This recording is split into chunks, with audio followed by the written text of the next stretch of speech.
This is the I Love Success podcast. I'm Peter Jumrukovsky, and I have made a vow to myself to help as many people as possible to achieve their dreams. Let's get started. This week, I'm super excited because we have Lomit Patel, and he's the Vice President of Growth at IMBU. And prior to IMBU, Lomit managed growth at early stage startups, including Roku, Trusted ID, Texture, and Earthling. Lomit is a public speaker, author, advisor, and recognized as a mobile hero by Liftoff. Sounds really exciting. And his new best-selling book, Lean AI, is part of Eric Ries's The Lean Startup series, now available at Amazon. So without further ado, welcome Lomit Patel. Hi, everyone. Thank you for having me on the show. I'm so excited to be here. Yeah, me too. Can you just tell me, like, where did your journey start as a human being? Where did you grow up, and like, what did you dream about as a kid? And I would say my journey's been it's been a very interesting journey. Taking it from the start, I was actually born in East Africa, in Malawi. Yeah. And I was born there because my mom's family was based there. So when she was pregnant, she had 3 daughters, and she was trying to have a son. So her family said, well, and they were living in England at the time, and so they said, you obviously have no luck in England, so why don't you come over here and give birth? Maybe your luck might change. So there be it. I was born in Malawi, in East Africa, and then obviously I moved back to England. But actually, when I was 5, I actually went back to live with my grandparents through elementary school. And I would say, I mean, for me, just to sort of give the listeners an idea, from a young age, I was pretty much put into situations where I wasn't around a comfort zone, if that makes sense. Like generally, kids obviously grow up with their parents for the most part. For me, from a young age, I was like, I was living with my grandparents, my uncles, and then and I was fortunate because I ended up going through, an elementary school in Malawi, which was actually, a really prestigious private school that I was able to get into, and it was all the kids that went there primarily were kids that were all the ambassador kids, so kids from all over the world, that were going there. So I was exposed to people from different cultures, from different places, from a young age. I thought that was really cool because what happened to me is, I came to realize, end of the day, it doesn't matter where you're from, which part of the world, and I'm an avid traveler, and but generally you come to realize as humans that our emotional needs are the same regardless of where we come from. And in terms of what drives us, or what motivates us, it's very similar. And from yes, so from Malawi, I ended up coming back to England, and then I ended up getting into a prestigious boarding school. And so then I went, so then I spent, a good part of, my formative years from like 13 through high school in this boarding school, where again I was exposed to all these kids, coming from all over the world. And you know so the long story short is I didn't spend a lot of time with our parents growing up. Did you And miss that? it's ironic, you don't really know what you miss, and uh, until you talk to other people that sort of spent more time with their parents. But I would say, for me, what happened is, it made me independent from a really young age, and it kind of put that spirit of just being able to fit in no matter where I am, because and I think that's a really good skill no matter where you go in life, to be adaptable and just to be open and flexible, and the other part is just really able to connect with people no matter where they are and where they're from. And so then after boarding school, obviously I went to college, and then I ended up coming over to the US primarily for grad school, because I really wanted to get into like internet online marketing, and this was in the 90s, and none of this stuff was happening in England at the time. And so, again, I sort of had this spirit of, why don't I move to a different country and go to grad school? And that's where a lot of these things were happening.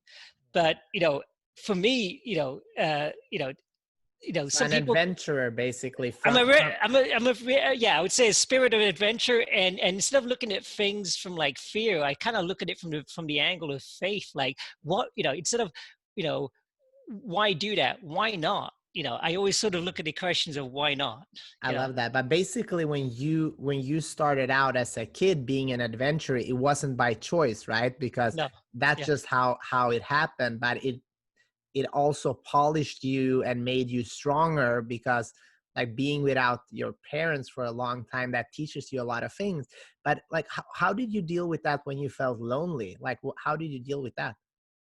yeah. So emotionally, it was it was a little tough because I was living obviously you know with my grandparents or my uncles or in boarding school, but what you come to realize is that you have to find other ways to try and try and sort of fill that emotional longing. And so for me, part of that just came from like developing friendships, Yeah. but the other thing that happened to me was, I really got into like sports. So, I was pretty competitive. I played a number of different sports. And for me, the sports was kind of an avenue to, well, two things really. It was one was because you get to this camaraderie of playing with these other people, right? So you have teammates, and so you create a bond.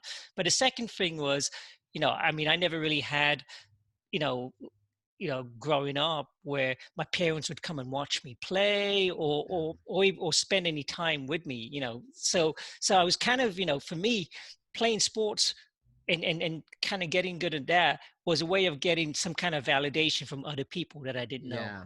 Who Yeah. was your like so you were you your own biggest cheerleader, or did you have any, or was your grandparents, like who was the one that kind of gave you that drive? Yeah, I mean, yeah, when I was younger, my grandmother was, I was really close to her. She, for the most part, would would give me some of that confidence.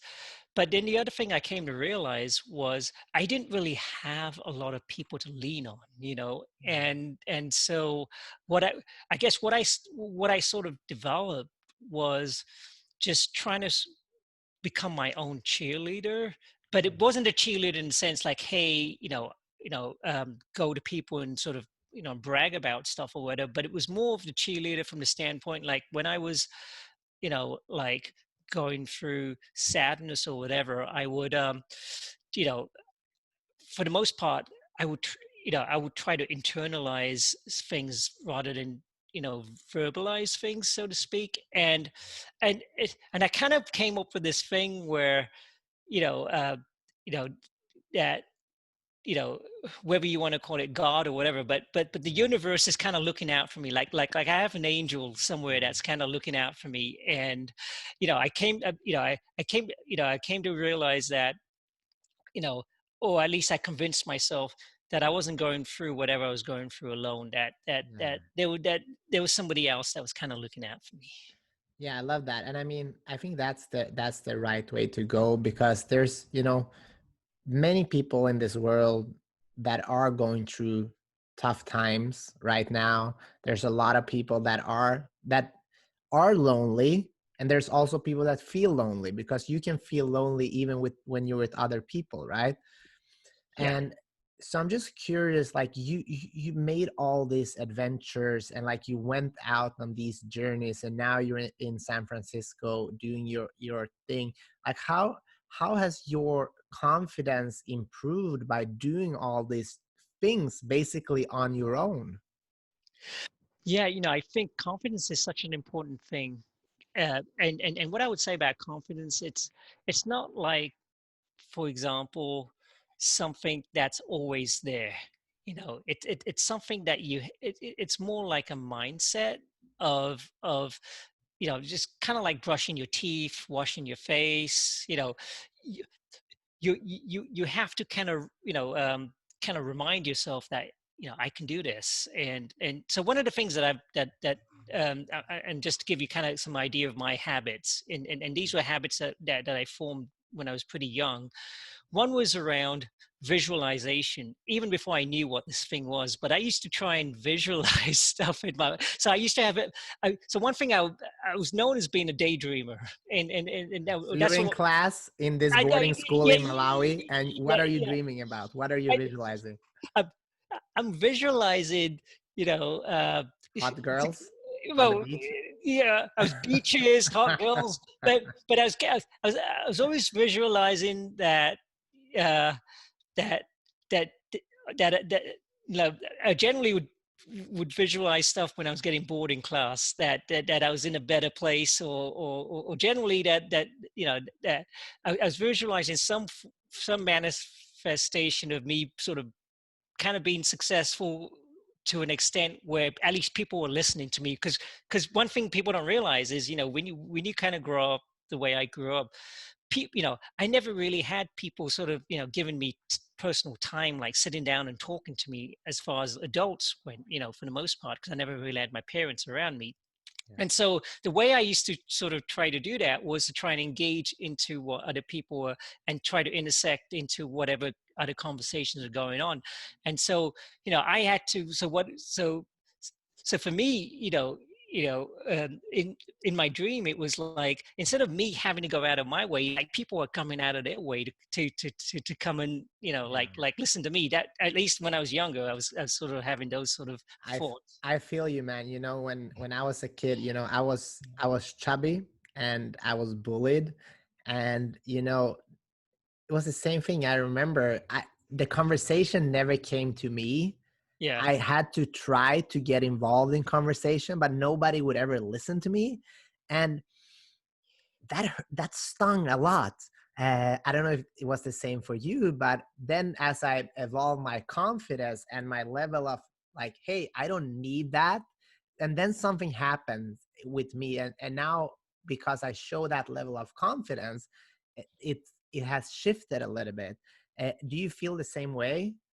Yeah, the other thing I would add too is, when people maybe look at you and me now, we're pretty healthy and fit for the most part.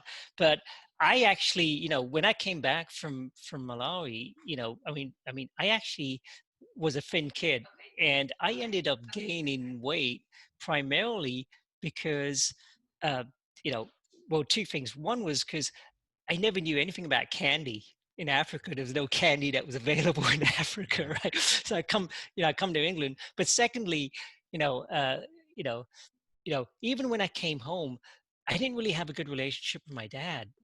He was very distant, Why and do you think that was? um, primarily because he was a workaholic, and and so, you know, uh, his mindset was that his job was just to be a provider, and it was my mother's job to kind of take care of the kids, so to speak. Yeah. So he, that's kind of what his mindset was. So, I never really had much time with him anyway, and so, to one extent, I never really knew him, and so I had this vision of who my dad was, and I'm so Yeah. excited to actually. And then when I come home, and then I sort of realized, well, the dreams I had wasn't necessarily the reality. Yeah. And so, from there, then I ended up kind of going to, getting into boarding school. But yeah, that void was there, and Did so you in ever that, confront your dad and ask him? You I did? did, and How did that go? I mean, it didn't go. I would say my dad just was an emotional person, and so it didn't really, Old, he didn't. old school. Oh, it was very, yeah, the old school parenting Yeah. where it's command and control, and it wasn't really about, hey, let's Yeah. have a conversation. Yeah, Yeah.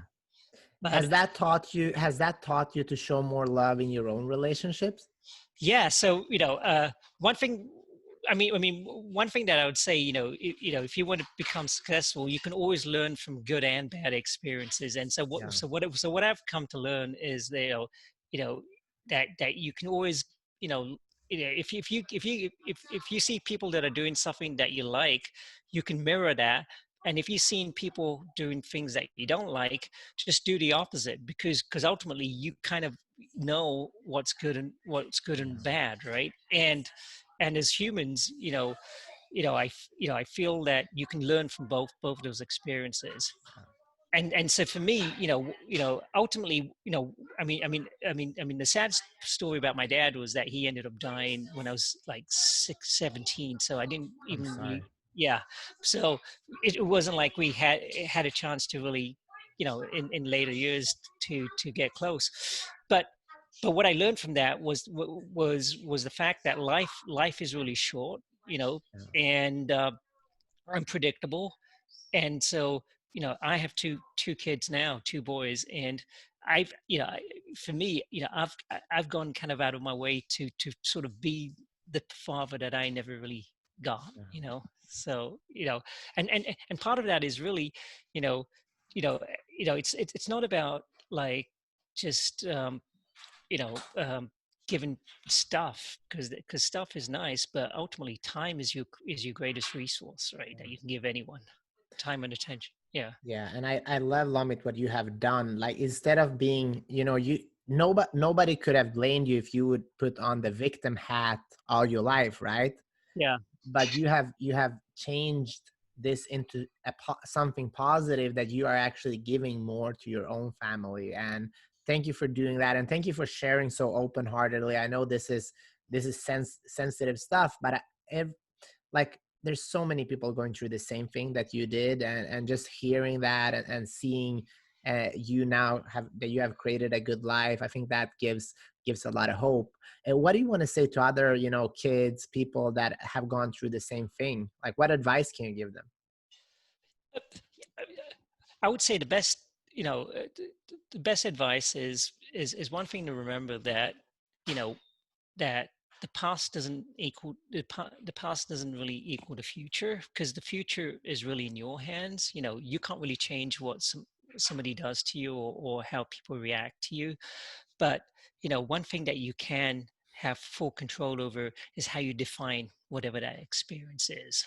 You know, and that's where I came to realize that ultimately I had the power where, and this sounds like cliche, but forgiveness is a real powerful thing. You know, and part of When did you forgive your dad? I mean, it took me a while, because, like even when he died, I wasn't close, and I had resentment, because, Yeah. but I mean, it took me probably till like in my 30s or whatever to finally, kind of let go. But Yeah. what I would say is that, don't wait that long, because ultimately what happens, it just kind of hurts you. It kind of just Yeah. chews at you, right? And forgiveness is more for you than it is for the other person, because ultimately, the other thing that in terms of forgiving, it's not just forgiving somebody else. Sometimes you really have to forgive yourself too. It's like, sometimes you sort of carry like, oh, what did I do wrong, or was it me, or whatever. Yeah. And and and ultimately you got to just, come to a realization that nobody's perfect, right? Yeah. And you can't really control what other people do or what they say, but you can choose to define what that means. But more importantly, you should learn to forgive yourself first, and don't hold on to that. So, What was that moment, though? Because I know, like, forgiving someone that has hurt you, or forgiving yourself, it's easier said than done, right? You had to go out many years in pain to do that. Like, what was that moment when you finally decided to let go, and why? yeah, I would say it, it is really hard, because sometimes it's easier just to hold on to something like that, because then you have a reason to be like upset or pissed off Yeah. about things. But ultimately, what is it like? It's a feeling of being free, because I mean analogy is like carrying a backpack full of rocks, Yeah. and That's what I was and thinking. and and and and, and whether you accept it or not, that backpack is slowing you down, and every unforgiveness that you have is just another rock that keeps piling up in your back, and it's just weighing you down. And if the person is alive, or you can go to them, but even if they're not alive, you can still give, just write it out and forgive them, and then you start seeing that weight just lift off.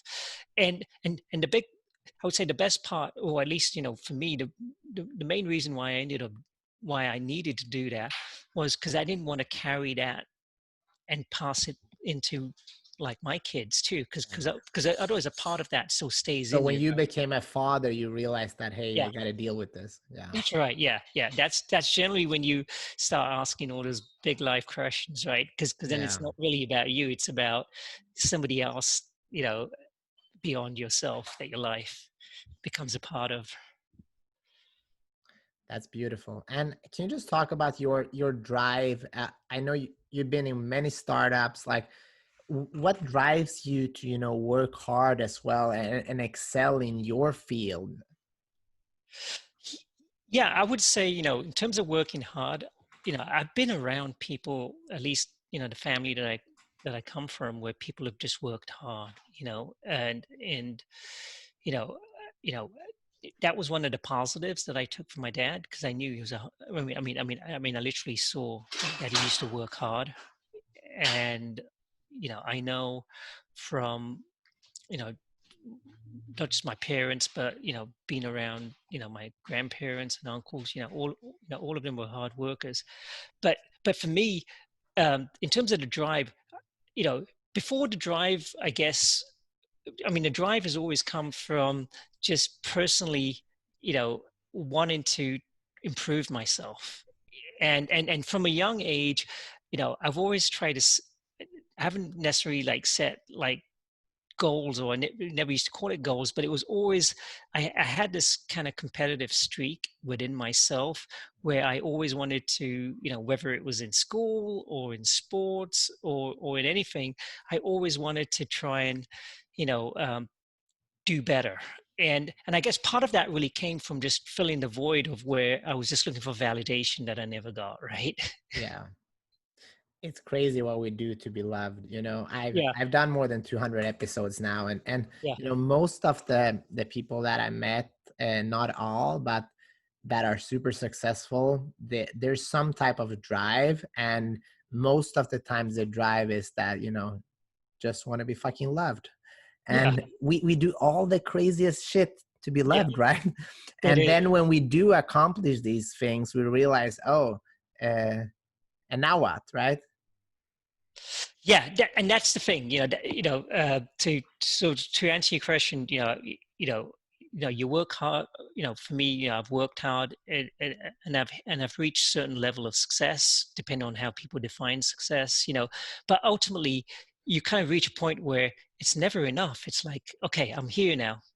I want to go here, and then I want to go here, and that's the thing, and it's like, for me, it's not, it's never about like the money per se, but it's more about just wanting to learn. For me, it's just wanting to improve myself. And sometimes I just need to, like, I'm not good at this, but I need to kind of take a step back and turn around and just take a look at how far I've kind of come to a certain extent, versus just wanting to keep looking higher and going higher, if that makes sense. Yeah, I'm the same way. I'm been Yeah, chasing goals all my life, and I think it's a good trait, but you got to stop and smell the flowers too, and that sometimes I forget that. yeah, And yeah, I'm working on it, and I do take time to do that, but then I get caught up in like my mission and all that stuff, and you get carried away.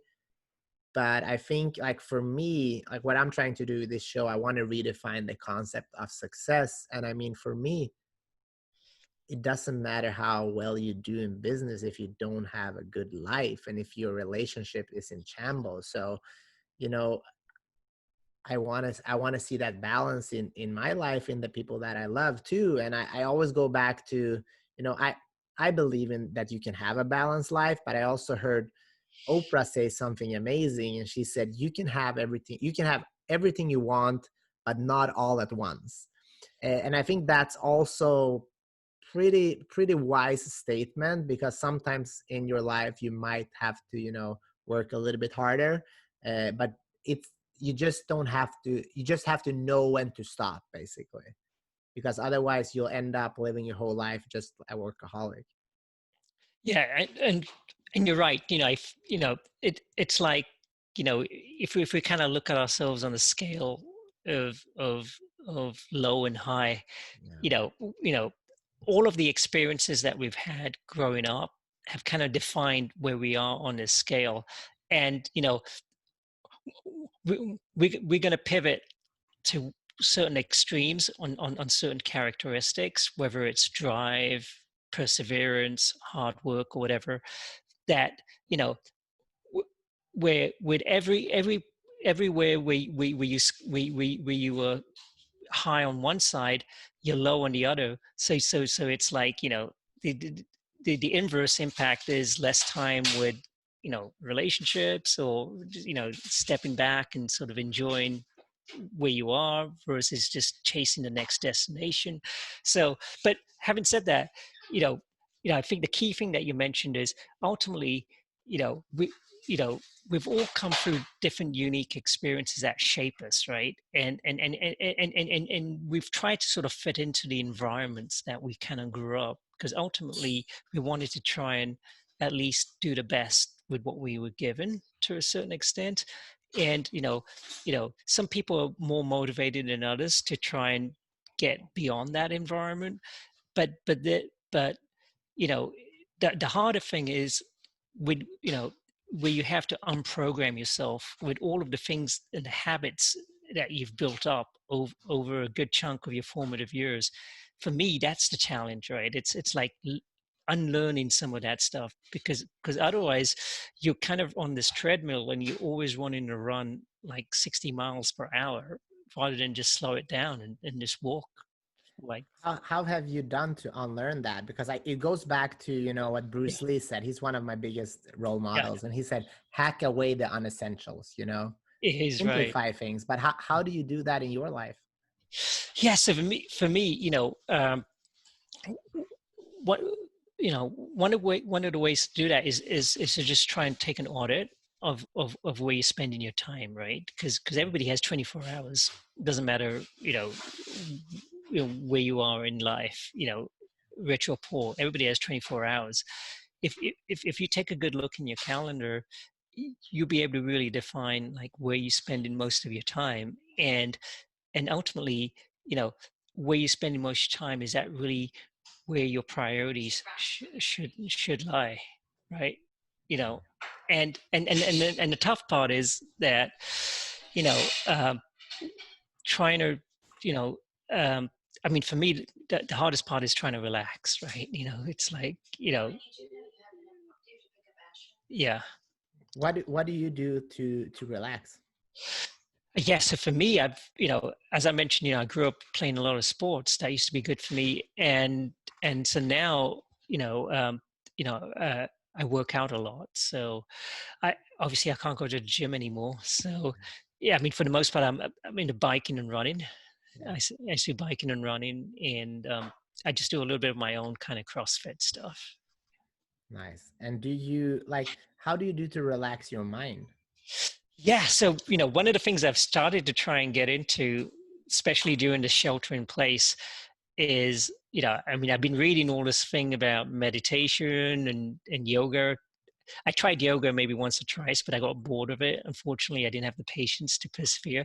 But with meditation, I've started, doing more around, like I got this app called Calm.com, and so I have been, at least trying to do some of those daily meditations, Yeah. with like 10 minutes or whatever. But I think, but I think, for me, for the most part, in terms of for the mind, it, one of the things I still try to practice is at least try to do some of those affirmations, Yeah. you know, and I have like a statement of like 5 sort of statements that and they're kind of like I am statements, like, like I am smart, I am, confident, I'm an inspiration. But the one at the end that I always say is that, life doesn't happen to you, it happens for you. So ultimately, it's like no matter what happens in life, it's always easier looking back than in the moment, because things may look bad in the moment, but when you kind of look back, it might have been the best thing that happened to you, because in life you It always, usually is, right?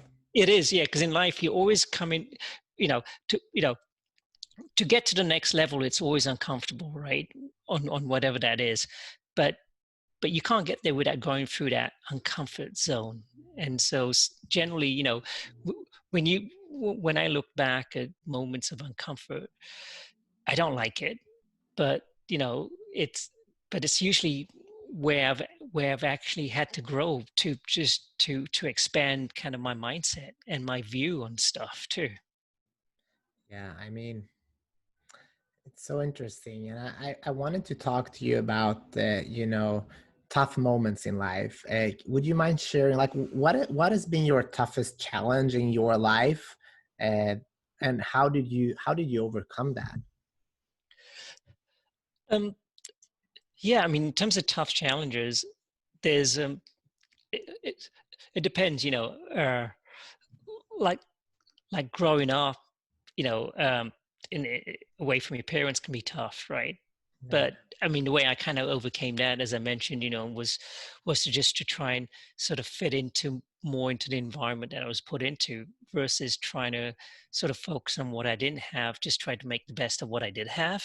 You yeah, know, challenges are, you know, uh, like moving to another country. Actually, I'll tell you one challenge. Maybe your listeners aren't familiar with about me.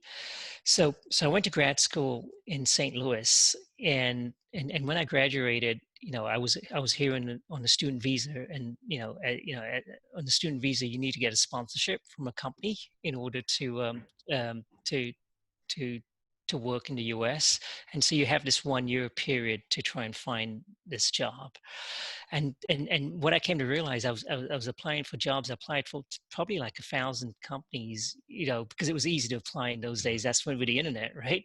But and I came to realize that I wasn't going to get a job in St. Louis, because for the most part, people were asking me which high school I went to rather than which grad school I went to. yeah, And then I came to realize the code for that was really, where did you grow up, right?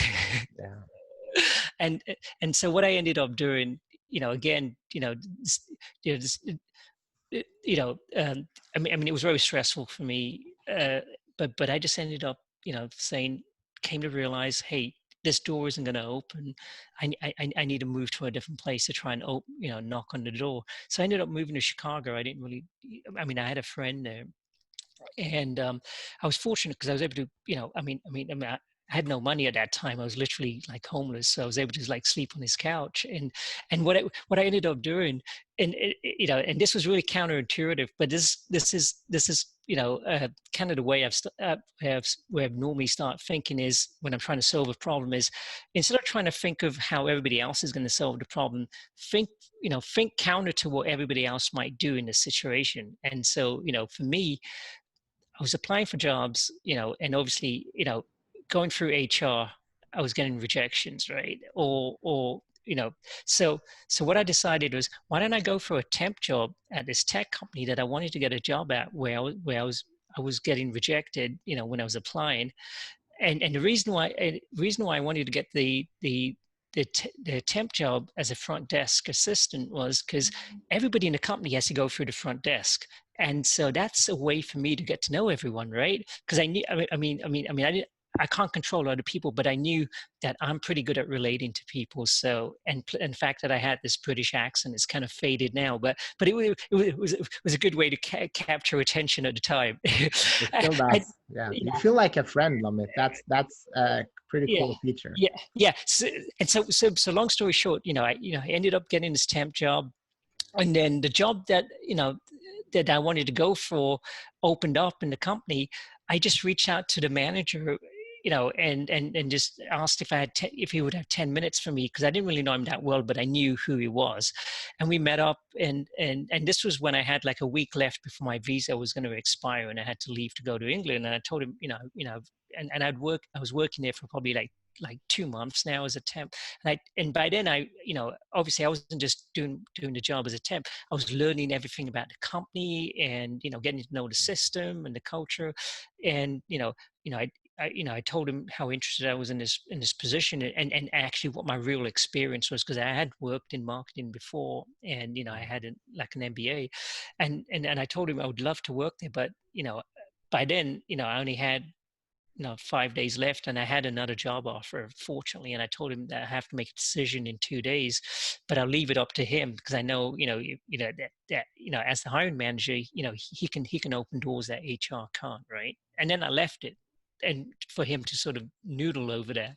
I came in the next day, and he had 8 interviews lined up for me, and I ended up getting that job. Wow. but That but awesome. that was like going right down to the wire, where Ooh, and what I want to tell, what people didn't realize is I was pretty much living on one bean burrito a day, right? Literally, yeah. because I had no money until I got that temp job. And so getting a temp job in those days, I think I was making maybe like $7.50. I can't even remember, but it felt like hundreds of dollars, because you had Yeah. nothing. Yeah. Thank you for sharing that. And I mean, it's so interesting because what you were 3 feet from gold. I hope people have seen that meme, Yeah. with the guy hacking away, and like a lot of people would have quit. Yeah. You moved to Chicago, you did everything you could, Yeah. but still you didn't have any results showing for it. And I think that's a great lesson for people to learn, like, hey, sometimes you have to take another route in order to be successful, and you have to be willing sometimes to eat that bean burrito, and still kind of like telling yourself, hey, I'm gonna make it even when you don't believe it yourself, and just show up, right? Yeah. If you show up long enough, it might be on the wire, and crazy enough, usually it is on the wire. Just that, I think that's just universe for me. I think that's universe asking, how bad do you fucking want this? Yeah, and I think you said it right. It's basically comes down to how badly do you want it, and how much are you willing to risk to get it, right? And and and so what happened from that? The thing that I didn't mention to people was that, I mean, for me, coming from England, that wasn't the way you did stuff. In England, you would basically, it was very formal. You apply for jobs. You don't ever like try to like cut corners to try and get to the next step. And what I came to realize is ultimately you have to be being resourceful, but being entrepreneurial is really important. And since then I've taken a similar approach where you know you know in other areas where I've kind of grown in my career. Literally I've kind of tried to build some kind of relationship and kind of network my way to another role versus trying to go through traditional means to get in. I mean, I grew up. My parents are immigrants from Macedonia in Sweden, and I like they always told me, like, there's you're not like everybody else here. You have to work twice as hard, and it's unfortunate that the world is not always fair. Yeah. But it is what it is, right? We need to you do the best you can, and you, instead of being victimized, you just you take ownership of your own life and see it as an opportunity. I mean, I have 2 cultures. I'm so proud of that.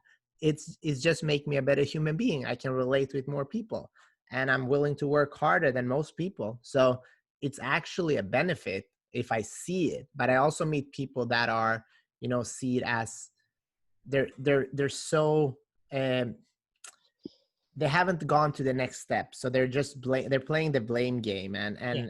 that's unfortunate, because once, as long as we're playing the blame game, we can't actually move forward. Yeah, and it's and I'll admit too, it e- e- even I like to play the blame game for a little bit too, because sometimes you do feel sorry for yourself. But what you come to realize, or what I come to realize, is that ultimately by staying in the pit, I'm not going to get out of the pit. I still have to change my mindset and change my focus, or else, you know, I'm just basically just going to end up staying in this situation, and it's just going to get worse. So, you know, as they say, you know, there's nothing wrong with, you know, crying for a night, but Yeah. the sun's going to be out in the morning, and you still have to the thing that you said, and I would say that's really important. It's just about showing up every day. Yeah, it's still about getting up and still, you know, giving it another swing, because you know you can't change what happened yesterday, but if you don't swing the bat today, you never know what will happen tomorrow, right? Oh, you're right. Yeah. Lomit, I have two more questions, and then I'll let you go. So the first, like, where do you see your life going? Like, what's important for you in your life, and where do you want to, like, what do you want to do in your life for the rest of it? Yeah. So for me, you know, one of the things that I want to do is because I've worked in startups for over 20 years, you know, and one of the things I've come to really realize is just how hard it is for anyone to start a business, right? I mean, the failure rate is so high. And so that was one of the reasons what inspired me to write this book that I wrote called Lean AI, primarily because, you know, it talks about how companies can think differently when it comes to growing your business. Because, you know, having a product or service is actually just a ticket to get into the game. Doesn't guarantee that you're going to get customers and drive revenue and grow and become successful. And so, you know, so the inspiration behind that was to really help companies to sort of think differently the way I sort of think differently, which is to, when, oh, I'm sorry, No worries. yeah, which is to have, which is to inspire entrepreneurs to really, you know, think about how they can grow their business by leveraging their customer data and and and with data and AI and automation, you can propel your growth to to to a whole new level versus doing it the old way that companies try to grind it out and try to get better and grow their business. And so, you know, for me, the inspiration is to really inspire more entrepreneurs to kind of live their dream. And what comes from that, you know, which is a little bit similar to your, you know, a dream, which is the more people you can help to be successful as entrepreneurs, the more it helps those communities, you know, thrive by creating jobs, which ultimately helps mankind become better too, because people, and eh, the because if people do well economically, then it has a positive benefit for everything else that comes from that. Yeah, I mean, I agree, and thank you for giving your time to do this work. And last question is, what do you want to say to people that they have a dream, they don't know where to start, they're still here listening, watching us here, and they're like, hey, I want to start, I want to get close to my dream. What's the first thing they should do right after this show? I would say, you know, the first thing is never stop dreaming, you know, never give up. But the second thing is, or at least what I would do is, you know, I, I, I would try to write down what that dream is, or at least try to describe it to us, you know, so that you have some way of kind of looking at something to remind you of what your dream is, if that makes sense. Because if you know what you're looking, I mean, my thinking is, you know, if you don't really know what you're going for, then you don't really know if you're going to get there, right? And so with a dream, you know, whatever it is, it's really important to at least define what it is, because because our minds are really powerful. If you look at something and you really want it bad enough, your mind is going to start just attracting the right energy to help you figure out how to get it. Yeah. And get specific and write it Yeah, down. And I mean, yeah, I even wrote a book about it called The Goal Book. So yeah. check out that, and you'll even get a couple of few free chapters on ilovesuccess.co. Lomit, I'm super grateful for your time here today, and you're amazing. Keep doing great things. If people want to connect with you, get your book, and just learn more about you, where can they go? Yeah, so the best way to connect with me, I'm very active on LinkedIn. So, if people go to LinkedIn and search for Lomit Patel, reach out to me. I'm happy to connect with anyone there. I have a blog where I also do a lot of writing and sharing, which is pretty much my name, lomitpatel.com. So you reach out to me. And my book, Lean AI, which was one of the best new book releases on Amazon a couple of months back. But yeah, definitely check that out if it's on Amazon. So Lean, Lean AI, and uh, love to keep in touch with whoever wants to reach out to me. And for me, it, you know, you know, my I would say my excitement just comes from like just giving back to other people as well, because ultimately, that's what it's about, right? It's like anything in life, if you want something, you first have to give it in order to receive it. I love it. Yeah. Give wholeheartedly, don't expect anything back, and it Yeah, will come back to you yeah, in many ways, shapes of and forms. Maybe not the way you expected from the people you do expect it from, but uh, it's amazing, and I'm just grateful to be able to do this. And thanks again, Lomit. And I want to thank you guys that are still here listening, watching. You mean the world to me. We wouldn't have a show without you listening. And I get to meet so many people. I'm just grateful to be able to share that with you guys. The only thing I would love for you to do, we do all this for free. So please show us some love, give us a review, go to ilovesuccess.co, share this content, give us some love. That will give me more drive and energy to meet more people, to work harder. Also, I want to hear about those dreams you have. So check me out on Instagram at Peter Jumbrukovsky, or email me at info@ilsuccess.com. Tell me what you're dreaming about. Tell me how I can help. I want to hear from you, and I'll see you guys next week. Thank you so much, and bye-bye.